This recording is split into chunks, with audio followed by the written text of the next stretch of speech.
Qual é a língua artificial que tem mais gente que sabe falar? Qual? Klingon. Exatamente. A língua mais falada de língua criada em laboratório por um linguista escrevendo é o Klingon, que é o idioma de um povo do seriado Star Trek, que começou a ser criado por uma das personagens, fazendo o papel do o engenheiro Scott. Ele começou a criar a língua, um linguista ajudou e criou. É a língua artificial mais falada no mundo. Existem obras completas de Shakespeare em Klingon. Existe a Bíblia em Klingon. A segunda língua artificial mais falada é o Kelly, do Tolkien, Senhor dos Anéis, que criou, era um linguista, criou uma língua artificial, é a segunda língua mais falada. E ele criou... Tem, em convenções de Star Trek, ou em convenções de Senhor dos Anéis, tem pessoas que se falam só nessas línguas. Eu pensei que eu fosse maluco. Eu chamando um grupo de fãs do Senhor dos Anéis, eu fui falando uma palavra lá. Tipo, um cara não sei quem disse não sei quem, todo mundo riu. É isso. Você fala aqui.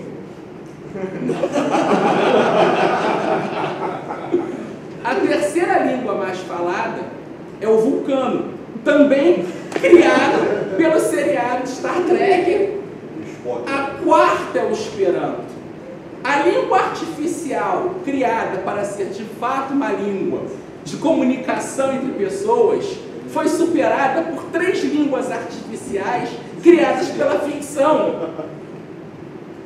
Prova maior que fazer língua no laboratório não funciona é essa, que quem criou deliberadamente uma língua para ser utilizada não conseguiu o sucesso de quem criou língua de brincadeira. A linguagem é uma criação espontânea das culturas, ela é intrínseca à ação humana. E é interessante que a linguagem, pelo que parece, ela surge para 2 motivos. Primeiro, a questão do culto religioso. E até nós pegamos, por exemplo, um filósofo que estuda isso, Eugene von Rosenstock. Minha esposa traduziu o livro dele pelo Telequiz, e que a ideia dele é que os nomes das pessoas são bênçãos nos rituais dados. Então, você é guerreiro, então você ganha o nome de guerreiro para você receber aquelas forças espirituais para o que os pais desejam que você seja. Nome dos indígenas: grande touro, mata, homem branco, essas coisas são nomes que são bênçãos, que você espera que aquela criança seja. Tanto que, entre os egípcios, a pessoa recebia numa certa idade um nome que ela escolhia, era um nome secreto, que nem os pais sabiam, só quem podia saber era a esposa, porque se outra pessoa, além dela, soubesse, teria sua alma roubada por ela. Então a pessoa tem um nome público e tem esse nome secreto, que é tão íntimo que só a esposa podia saber. O filósofo alemão Ernst Cassirer, um autor neocantiano, que Mises leu e utiliza algumas coisas, até que ele vai tentar discutir a questão da ação humana e a questão do símbolo, e eu acho que é um ponto que está em aberto e que, se fosse estudado mais a fundo, poderia até tentar criar uma teoria praxeológica do marketing. Acho que é um desafio no futuro a ser lançado. Vamos chamar a teoria praxeológica do marketing. Ele diz que o homem cria um mito, por intermédio do mito ele cria a linguagem, e pela linguagem ele cria o conhecimento. O mito surge de forma espontânea na sociedade. A linguagem surge de forma espontânea. O verdadeiro conhecimento, ele é espontâneo, porque porque existe essa interação não pretendida. Então, outra coisa que não se cria artificialmente: moeda. Hoje ela é um monopólio do Estado, mas a moeda surge para facilitar trocas. O Hélio mesmo contou aqui as exemplares, as cartas de crédito. E nessa questão dos nomes na espontaneidade e o papel do mercado nisso, muitas palavras surgem de interações. Vamos pegar, por exemplo, o alfabeto fenício. A palavra, a letra Aleph. O que isso parece para vocês? Um boi. É o ao contrário. E é um boi. É o boi. A primeira letra do alfabeto fenício é o boi, que os gregos transformaram no alfa e que virou o A do alfabeto latino. O beta, casa.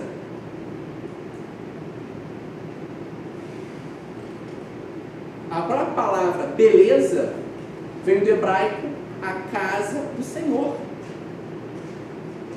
Então as palavras, elas têm raízes concretas nessa experiência de ação humana e são criadas por uma interação espontânea.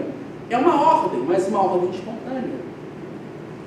O entendimento da linguagem e de teorias de linguagem nos ajuda a compreender, às vezes, o mercado. E é como, em muitos aspectos, você tem um influxo de teorias não econômicas na economia. Infelizmente, quando se limita o estudo da economia ao fato meramente econômico, nós perdemos o entendimento mais amplo de como se dá esse processo.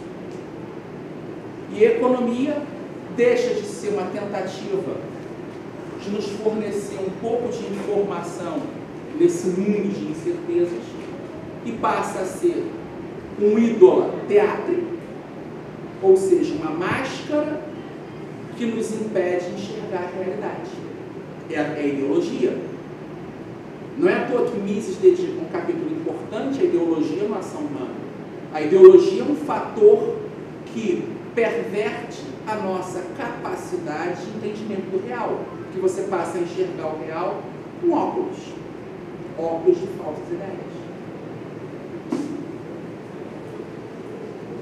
Voltando aqui à questão da ordem. Na perspectiva hegeliana, a realidade não é um sistema. Logo, quando o sujeito constrói um sistema, a falsificação da realidade se torna inevitável.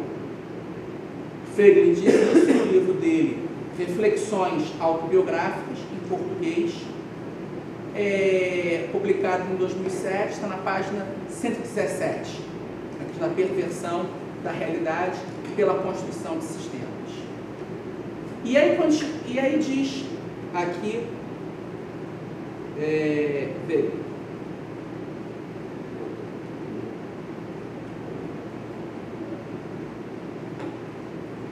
devido ao fato da sociedade ser iluminada por um complexo simbolismo com vários graus de compactação e diferenciação, que é parte integrante da realidade, as análises políticas devem elaborar seus conceitos a partir do rico conjunto de autorrepresentações da sociedade.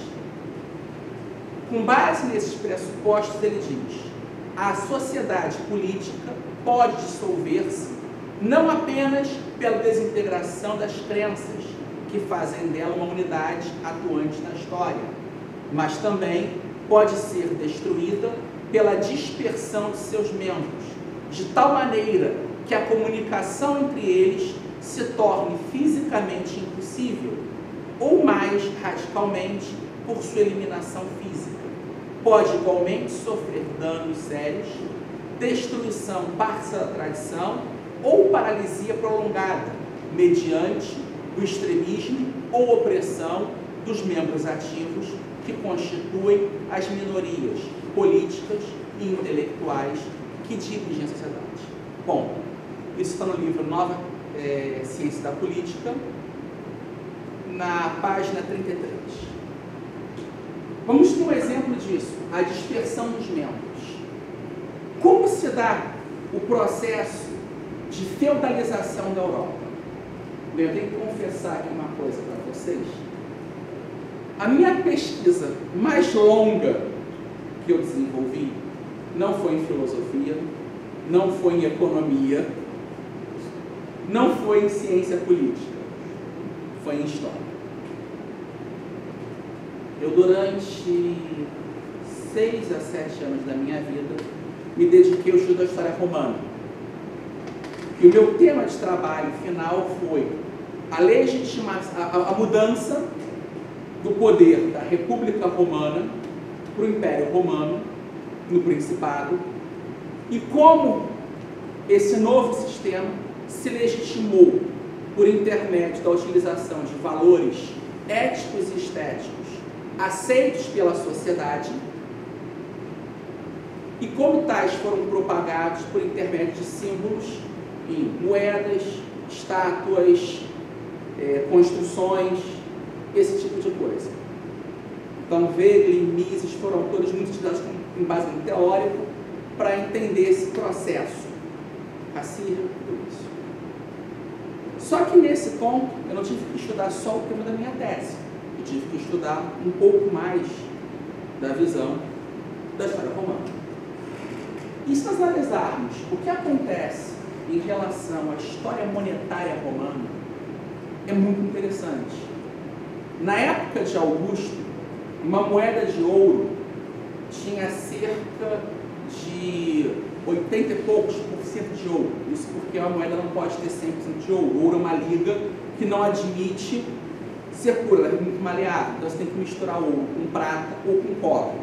Só que a moeda de ouro, na época de Augusto, tinha o máximo de ouro que uma moeda podia ter.